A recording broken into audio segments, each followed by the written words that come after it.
ગીર સોમનાથના તલાડામાં જમીન વિવાદ હવે કોર્ટ રૂમથી નીકળી સીધો ગોળીબાર સુધી પહોંચી ગયો છે। 40 વર્ષથી ચાલતો વિવાદ, કોર્ટનો ચુકાદો, પોલીસ સુરક્ષામાં કબજો સોંપાયો અને પછી રાત્રે ફાયરિંગ સાથે પેટ્રોલ બોમ્બનો હુમલો। શું હવે કોર્ટનો હુકમ પણ લોકોને માન્ય નથી? કાયદો હાથમાં લેવાની આ બેફામ હિંમત ક્યાંથી આવી રહી છે?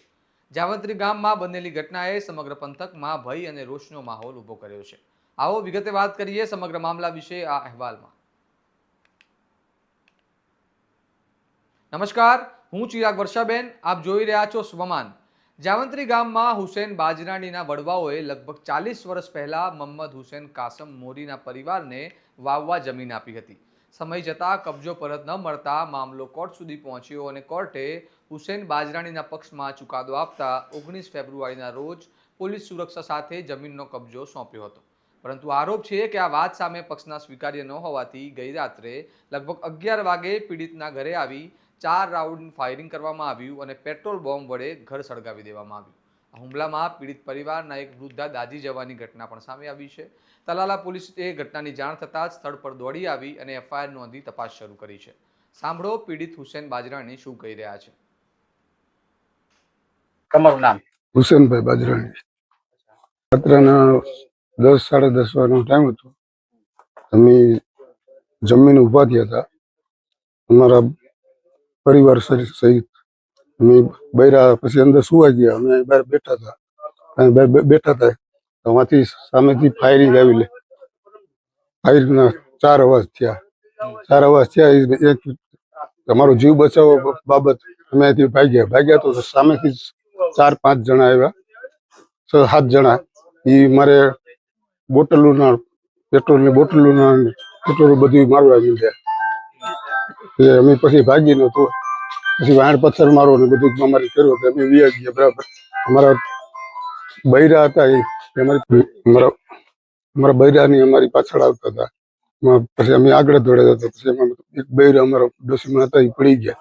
એમાંથી બોટલનો ઘા કર્યો, એને આગ લાગી ગઈ। હોટલમાં શું ભરેલું? પેટ્રોલ ભરેલું હતું। કેટલા રાઉન્ડ ફાયરિંગ કર્યું? 4 રાઉન્ડ ફાયરિંગ કર્યું। ફાયરિંગ થયું ત્યારે તમે શું કરતા હતા? સાહેબ ફાયરિંગ કર્યું તો અમે બેઠા હતા। પછી કંઈક હોટલમાં પેટ્રોલ ભરી ઘરમાં કે મારવામાં એવું પછી? હા, ઘરનો પછી આગ લાગી। ઘરમાં મારી અમારો માલ સામાન પીડ્યો તો એમાં બધી બોટલો માર્યું। કેવી આગ લાગી? પછી બહુ જોરદાર આગ લાગી હતી।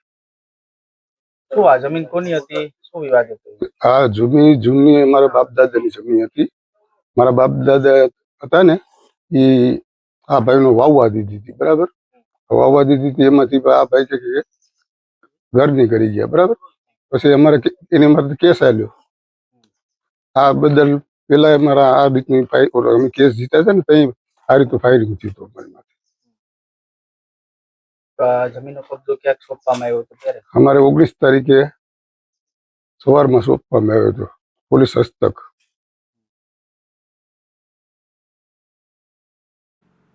ઘટનાની જાણ થતાં ગામ લોકો દોડી આવ્યા હતા અને સરપંચના દીકરા અલ્તાફે બચાવ કામગીરીમાં મદદ કરી હોવાની માહિતી સામે આવી છે। સાંભળો પ્રત્યક્ષદર્શી શું કહી રહ્યા છે। અલ્તાફ બ્લોચ, જાવંત્રી જૂથ ગ્રામ પંચાયત સરપંચ પ્રતિનિધિ। આ તાલાલા તાલુકાનું જાવંત્રી લીમદ્રાવાડી વિસ્તાર છે। રાત્રે 10:15 ની આસપાસ મને તાલાલા પોલીસમાંથી એએસઆઈ સાહેબનો, તનેસા સાહેબનો ફોન આવ્યો। એટલે હું તાત્કાલિક અહીંયા આવ્યો। એટલે એક ડોશીમાં અહીંયા આગ લાગેલી હતી, ડોશીમાં ટૂંકમાં બળી ગયેલા હતા, એ ત્યાં રસ્તામાં આગળ હતા। પછી 108 ને મેં જાણ કરી અને પોલીસને ખબર જ હતી, ટૂંકમાં પોલીસમાં જાણ કરી હતી બનાવ બન્યો ત્યારે ઘટનાક્રમ।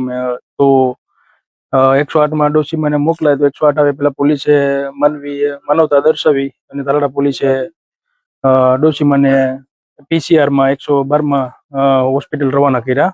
પછી તાલાળા પોલીસ તેમજ બધી પોલીસ આવી ગઈ હતી ઘટના સ્થળે। અને આ છેલ્લા 40 વર્ષથી જમીનનો વિવાદ હતો, એ બનાવ હોય આમાં માથાકૂટ થયેલી હોય એવું જાણવા મળેલ છે। આગ તો લાગી હતી, રૂમમાં સારી એવી આગ લાગી હતી।